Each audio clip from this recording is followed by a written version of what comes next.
ভাজা, উচ্ছে ভাজা, হ্যাঁ, এই যে পটল, এটা হলো কচুরলতি ভাজা, ঠিক আছে, কচুরলতি। বাহ, তাহলে তো আমার দারুণ ভাজা, হ্যাঁ, পটল ভাজা, এই যে পটল, ঠিক আছে, পটল ভাজা, কুমড়ো ভাজা, কত রকমের ভাজা। হ্যাঁ, এই তো। তুই বলিস না অনেকদিন অনেক রকম ভাজা দিয়ে খাবো। ও আবার আছে ঢেঁড়স ভাজাও আছে, তারা সবকটাই তো আমার ফেভারিট। হ্যাঁ, এই তো সেই জন্যই তো করেছি। তাড়াতাড়ি আবার রেডিও হয়ে নিলাম, বেরোবো, খেয়েটেই সঙ্গে সঙ্গে বেরোতে হবে, কাজ আছে, তাই জন্য। ডাক্তার ব্যথা না, আজকে আবার অ্যাপয়েন্টমেন্ট করেছে বাবা ডাক্তারের কাছে। ডাল দিলাম, এই যে ডাল, কি বলতো, মুগ মসুর দিয়ে আর ইয়ে দিয়ে, ওই রাঁধুনি আর কালো জিরে ফোড়ন দিয়ে দারুণ করেছি। আচ্ছা, এইটা হলো, ও তোকে আর একটা জিনিস তো দেওয়াই হয়নি, কলমি শাক ভাজা। কলমি শাক ভাজা কোথায় রাখলাম, এটা তো কচুরলতি ভাজা।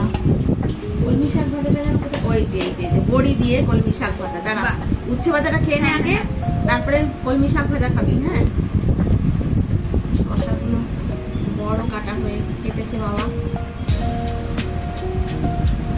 বড়ি দিয়ে এই ইয়ে শাক, কলমি শাক, ঠিক আছে, হলো। আচ্ছা, এবার লঙ্কা লাগবে, লঙ্কা দিয়েছি কিন্তু একটা, দেখে নিস, খেয়াল করিস। আর এইটা হলো ঢেঁড়স আলু পোস্ত আছে, খেয়ে নে আগে, খা খা, খেতে থাক। ঢেঁড়স আলু পোস্ত আছে, সব আমার ফেভারিট। ঢেঁড়স আলু পোস্ত, ডাল, আর আর আছে হলো পাবদা মাছের ঝোল। এই দেখো পাবদা মাছের ঝোল। আরে বাবা, পাবদা মাছটা দেবো আজকে আর কোনো মানে বিয়ে বাড়ির থেকে অসাধারণ হবে।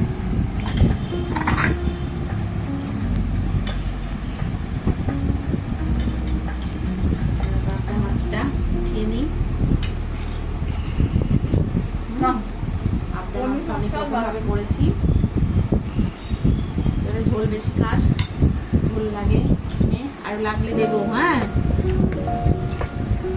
আর দই, টক দই, আর চাটনি, টমেটো সেই চাটনি, তুই যেটা খুব, খেজুর আর কিশমিশ, তারপরে সমস্ত ইয়ে দিয়ে, আমসত্ব দিয়ে করেছি।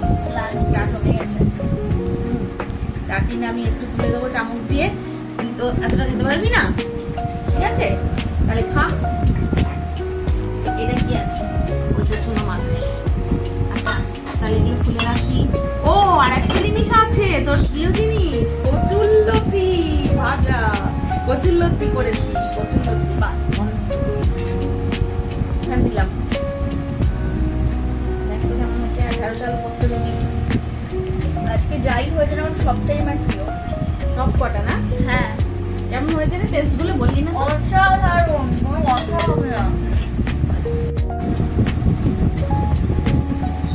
লেবু আছে কিন্তু এখানে, দেখিস, লেবুটা এই লেবুটা দিয়ে ডাল দিয়ে খাবি। হ্যাঁ,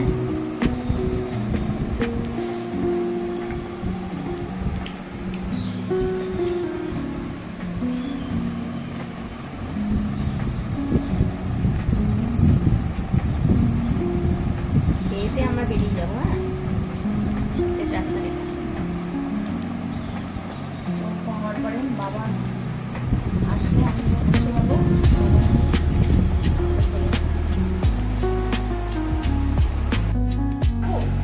খেতে খেতে শো, তোর তো ভালো লাগে, তখন জন্মাষ্টমী আমরা সেই হরিদ্বারে গেছিলাম, হরিদ্বার, ঋষিকেশ, ওখান থেকে আবার বদ্রীনাথ। হ্যাঁ, আমার তো প্রচন্ড পাহাড়ে হাইট ডিস্টেন্স আর হাইটের প্রবলেম আছে, প্রচন্ড প্রবলেম হাইটের। তো বাবা বললো যে তুমি যেতে পারবে না, হ্যাঁ, আগে তো মনসা পাহাড় চলো, আমাদের হোটেলের সামনেই ছিল ওই রোপওয়েটা, মানে যেখান দিয়ে রোপওয়েতে করে মনসা মন্দির যেতে হয়, মনসা পাহাড়ে মনসা মন্দির, সেখানে পুজো হচ্ছিল, সেদিন কি লক্ষ্মী পুজো ছিল, আমরা যাবো, আমরা ভাবলাম পুজোর দিন আমরা এসেছি, ভালো দিনে পুজোটা দিয়ে দেবো। তারপরে আমরা সেই উড়ান খাটোলা, মানে ওখানে রোপওয়েটাকে উড়ান খাটোলা বলে, উড়ান খাটোলায় গেলাম। সবাই জানে, জানেন আপনারাও নিশ্চয়ই, হরিদ্বারে অভিজ্ঞতা আছে, তবুও বলছি আর কি, আমার অভিজ্ঞতাটা আপনাদের সাথে শেয়ার করছি। তারপরে সেই কি হলো শোন, এবার হরিদ্বারে গিয়ে মানে সেই ওটা তো হলো, ওখান থেকে গেলাম আমরা মনসা পাহাড়। মনসা পাহাড়ে যাওয়ার পরে পুজো দিলাম, কি ভিড় ছিল আর কি অপূর্ব পরিবেশ, চারিদিকটা দেখা যাচ্ছে, এত সুন্দর লাগছে না, সে পুরো মানে হরিদ্বারের মেয়েটা সব দেখা যাচ্ছে সেই ভিউটা।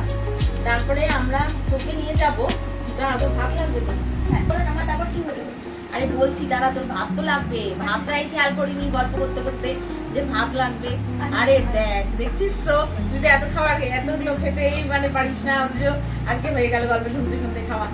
এই তো এইরকম করি। তারপর কি হয়েছে, তোকে নিয়ে যাবো সব জায়গায়। তারা এখন বড় হয়েছিস, তখন বাবা যে ছোটবেলায় আমি বলেছিলাম হরিদ্বার এত ভালো লেগেছে আমরা যাবো, কিন্তু বাবা বলে না, ছোট বাচ্চাকে নিয়ে যাওয়া উচিত না তোরটা দূরে আর ওরকম জায়গায়, তো তারপর এখন নিয়ে যাবো।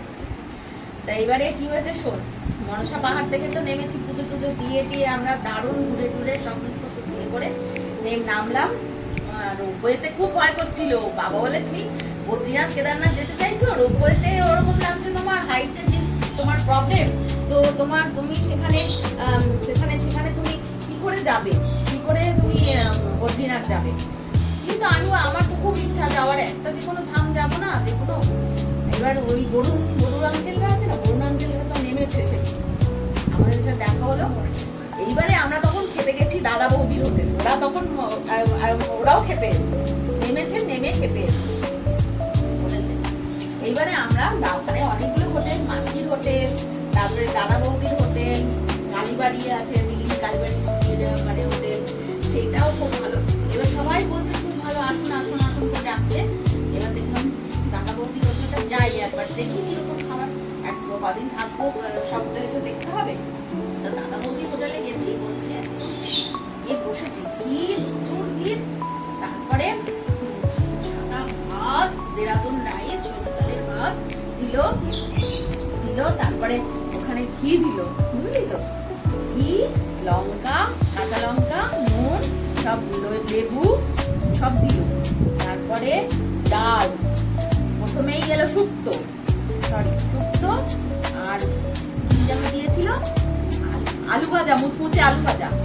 হ্যাঁ তুমি বলো না, মুচমুচে আলু ভাজা, আর কি যেন ছিল, শুক্তো ছিল, তারপরে ডাল ছিল, মুগের ডাল, আলু পোস্ত, তারপরে আরেকটা কি পনিরের তরকারি, আবার পোস্তর বড়া, বুঝেছিস?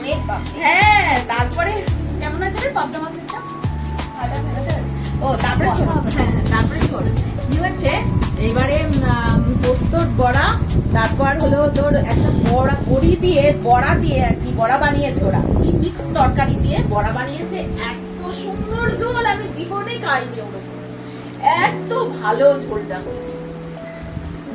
সেই ঝোল মানে দিয়ে খেলাম, আমরা বললাম না এবার থেকে রোজই আমরা দাদা বৌদির হোটেলে খাবো। তারপর চাটনি, দই, পাঁপড় সব দিয়েছে, এত সুন্দর খেয়েছি, মানে ওরকম খাবার মানে আমি কোনোদিন বলবো না ওরকম হরিদ্বারে গিয়ে ওরকম খাবার।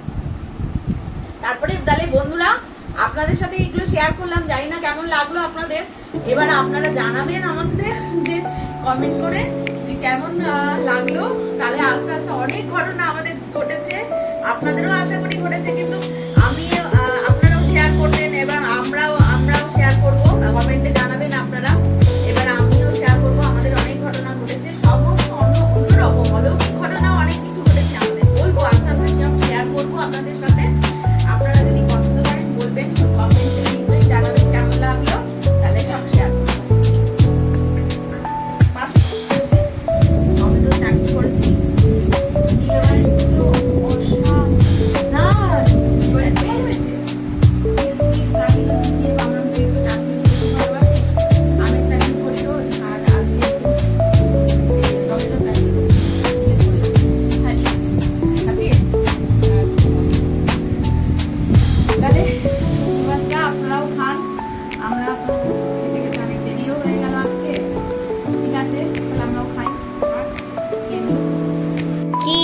বাবা মা কেমন খাচ্ছ? ও আচ্ছা আচ্ছা আচ্ছা আচ্ছা